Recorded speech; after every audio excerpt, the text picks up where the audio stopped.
दर्शन दो भगवान, दर्शन दो भगवान। हे परमेश्वर अंतर्यामी, हे प्रभु कृपा निधान। दर्शन दो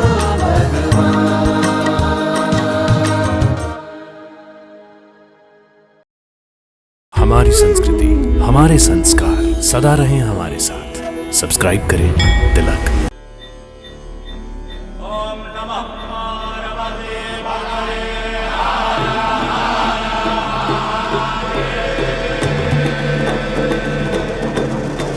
जटाटवी गलज्जल प्रवाह पावित स्थले गलेवलम्ब्य लम्बिताम्बुजङ्ग तुङ्गमालिकां डमड्डमड्डमड्डमन्निनादवड्डमर्वयं चकार चण्डताण्डवं तनोतु न शिवः शिवम्।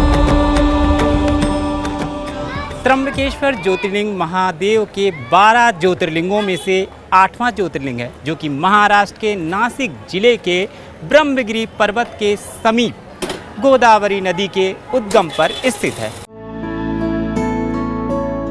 महाराष्ट्र की पवित्र तीर्थ नगरी नासिक से 28 किलोमीटर दूर त्र्यंबकेश्वर ज्योतिर्लिंग विराजमान है, जो 12 ज्योतिर्लिंगों की श्रृंखला में 10वां पवित्र ज्योतिर्लिंग है। यह मनमोहक स्थल चारों ओर से सह्याद्री पर्वत श्रृंखला की अद्भुत पहाड़ियों के बीच स्थित है। प्राकृतिक सुरम्यता के लिए प्रसिद्ध त्र्यंबकेश्वर पवित्र नदी गोदावरी का उद्गम स्थल भी है। गोदावरी नदी का उद्गम नासिक, कुशावर्त घाट और ज्योतिर्लिंग यानी 3 स्थानों से होता है। गौतम ऋषि ने 12,000 साल तपस्या कर उसको शंकर जी से प्रकट किया, तो गंगा गोदावरी कहने लगी मैं ऊपर तो रह नहीं सकती, मैं धरती में प्रकट हो सकती हूँ। तो फिर शंकर जी ने अपनी जटाओं से उसको एक पत्थर के ऊपर, ब्रह्मगिरि के ऊपर जाकर उस पत्थर पर उनको जटाओं को जो पटका, तो गंगा जी वो पत्थर के अंदर बढ़ गई। अच्छा। हाँ, जब पत्थर के अंदर बढ़ गई तो निकल नहीं रही थी, तो यहाँ वहाँ से यहाँ तक कोई 10 किलोमीटर पड़ता होगा ऊपर से। अच्छा, उद्गम स्थल से यहाँ पर 10 किलोमीटर है। हाँ। अच्छा। तो उद्गम ऊपर है, यहाँ पे शंकर जी ने फिर तांडव किया कि तुम बाहर आओ। तो गोदावरी माता कहने लगी मैं इधर बाहर नहीं आ सकती, मैं नासिक से ही आगे जाकर ही बाहर हो सकती हूँ। यहाँ से लेकर वहाँ तक तो मैं गुप्त ही रहूँगी, पत्थरों में ही। तो यहाँ से वो पत्थरों में ही रहीं, और फिर वहाँ आगे जाकर नासिक में जो पंचवटी कहलाता है, तो वहाँ तपोवन, तो वहाँ से वो आगे प्रकट हो गई। त्र्यंबकेश्वर में महादेव का सबसे प्राचीन मंदिर यही है। स्थानीय निवासी बताते हैं कि गौतम ऋषि ने स्वयं महादेव के इस लिंग को बनाया भी था और उसके बाद स्थापना की थी।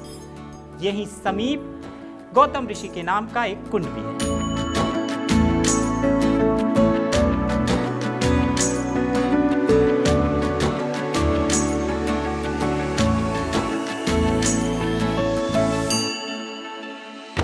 ज्योतिर्लिंग की इस यात्रा में हमारी मुलाकात हो गई है आकाश जी से, जो कि 12 ज्योतिर्लिंगों की यात्रा पर निकले हैं। ये उनका 8वां ज्योतिर्लिंग है। आपका स्वागत है। हर हर महादेव सभी को। ये मेरा भारत के 12 ज्योतिर्लिंग 4 धाम साइकिल यात्रा बिहार से प्रॉपर पिछले 10 महीने से है, और अभी ये मेरा 8वां ज्योतिर्लिंग है, और 9वां ज्योतिर्लिंग के लिए मैं नासिक जाऊँगा। मैंने इतना यात्रा किया और लगता है कि सब 12 ज्योतिर्लिंग के दौरान यहीं बैठे हुए महादेव। 12 ज्योतिर्लिंग मैंने 12 ज्योतिर्लिंग में से अभी देखा ना, तो ये कुछ अलग दिखे हैं, लगता साक्षात महादेव यहाँ बैठे हैं। त्र्यंबकेश्वर ज्योतिर्लिंग की रहस्यमयी विशेषता है महादेव का त्रिमुखी स्वरूप। कहा जाता है महादेव के ये 3 मुख ब्रह्मा, विष्णु, महेश के हैं। यहाँ पर सृष्टि के रचयिता ब्रह्मा जी, सृष्टि के पालन करता भगवान विष्णु और सृष्टि के संहारण करता भगवान शिव जी, ये तीनों भगवान यहाँ पर इकट्ठा विराजमान है। ये एक अनोखा ज्योतिर्लिंग है कि ये तीनों भगवानों का पूजन यहाँ पर एक साथ किया जाता है।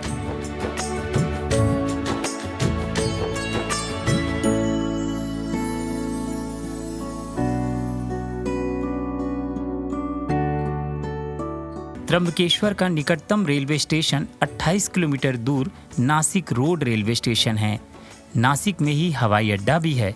जहां पहुंचकर सड़क मार्ग से सरकारी और प्राइवेट बस टैक्सी द्वारा सुगमता से त्र्यंबकेश्वर पहुंचा जा सकता है।